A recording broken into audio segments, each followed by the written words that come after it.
Dasma shqiptare 2017 paraqet.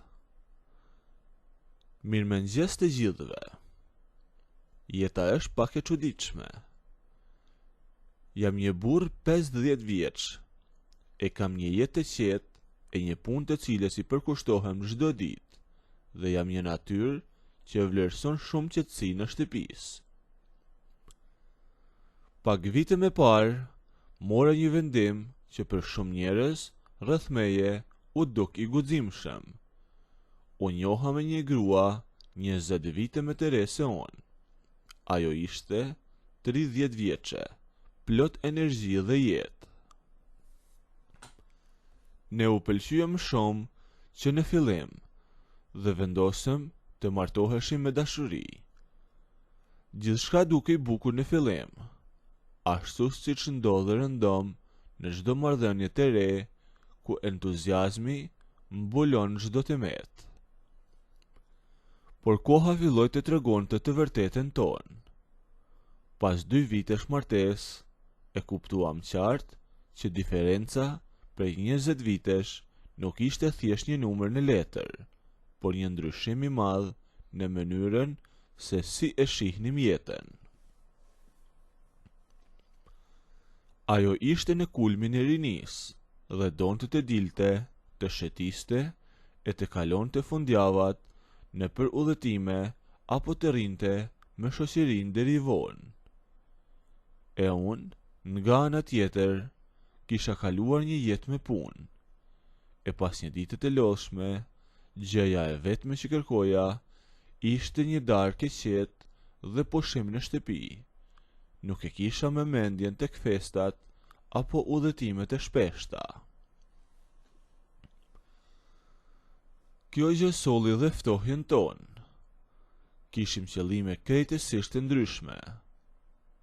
E gjatë atyre 2 viteve që ishim bashkë, ndodhi një gjë tjetër interesante. Unë fillova të gjeja një mirë kuptim shumë të madh me nënën e saj, pra me vjehrën time. Ajo ishte 55 vjeçe, vetëm 5 vite më e madhe se unë. E kjo afërsi në moshë bëri që ne të dy të kishim të njëjtat mendime për jetën. Sa herë që shkonim për vizitë tek shtëpia e saj ose kur ajo vinte tek ne, gruaja ime bëhej gati për të dalë diko, ndërsa unë dhe vjehra uleshim në balkon e bisedonim shtruar. Kishim shumë tema të përbashkëta. Flisnim për vështirësitë e jetës, për punën e për shqetësinë që njeriu kërkon kur kalon të 40-tat. Me pëlqente shumë muhabeti me te. Kënaqeshim duke kaluar kohë me njëri tjetrin dhe shpesh për të thyer akullin apo për të bërë shaka, unë i thosha duke qeshur: "E po, si s'te njoha ty më parë, e të merrja për grua, po unë gatërova me vajzën tënde." Vjehra që është gjithmonë me këto fjalë. Ishte një nga ato ngasmimet miqësore që është ngjesh, që mbeteshin aty, pa kaluar asnjëherë kufij të respektit.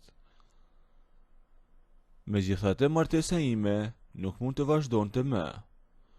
Unë dhe gruaja vendosëm të ndaheshim pa shumë zhurmë, e secili mori rrugën e tij.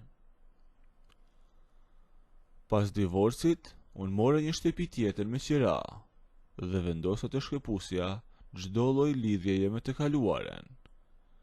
E bllokova ish gruan në telefon dhe në çdo rrjet tjetër. Bashkë me të, vendosa të mos flisja më as me vjehrën. Nuk doja që të lija më as një urë lidhëse, e për të shmangur fjalët apo keqkuptimet. E për 5 muaj rresht, unë nuk dola, nuk fola dhe nuk u pash me asnjë prej tyre. Jetoja jetën time të thjesht me disë punëve. e në fundjava dilja edhe në pazar. Pikërisht në njën nga këto fundjava, ndodhi diçka që nuk e prisja. Ishte një e shtune dhe unë kisha dalë në tregun e madh të qytetit për të bërë pazarin. E tregu ishte plot me njerëz. E teksa po ecja me dy qese në duar, pranë tezgave të frutave, ngrita kokën dhe pash vjehrën time. Ajo po blinte disa domate pak metra me tutje. E ndjeva një siklete me një hershëm, e nuk doja të përballesha me te, pas 5 muajsh heshtje totale. E bëra një kthes të shpejt për të ndryshuar rrugë dhe për të futur në një rrugës tjetër të tregut, me shpresen se nuk me kishte vënë re. Por nuk pata fat. Ajo me pa dhe me thiri në emër me një zë të lartë. Nuk mund të ikja me, unë ndala, u ktheva nga ajo dhe e prita të afrohej. U përshëndetem. Unë i flisja me shumë ndrojtje, e fjalet me dilnin me zor dhe nuk e kisha me atë lirë shmerin e dikurshme me te. Kisha shumë emocione dhe nuk dija se si të sillesha pas gjithë asaj kohe. E ajo, nga ana tjetër, ishte shumë e qetë, me pave me vëmendje dhe më tha: "S'të mbaj inat." Unë shikoja. Unë s'të mbaj inat për atë që ndodhi. Jeta i ka dhe këto gjëra, i ka dhe ndarjet, e se cili shikon rrugën e vetë. Por unë nuk dua të humbas miqësinë me ty, sepse e di shumë mirë që je një burr i mirë dhe një njeri me karakter. Fjalët e vjehrës me qetësuan pak. Ajo vazhdoi të me fliste. Ma hiq me tha atë bllokun nga telefoni. Me thirr ndonjëherë dhe të pim ndonjë kafe tek shtëpia jote e re, se jemi njerëz në fund të fundit, me tha vjehra. Atë ditë ndam aty, e unë shkova në shtëpi dhe mendova gjatë për fjalët e saj. Kuptova që ajo kishte të drejtë dhe se nuk kishte arsye të mbanim me rit e tilla. E mora telefonin dhe e hoqa nga lista e bllokimeve.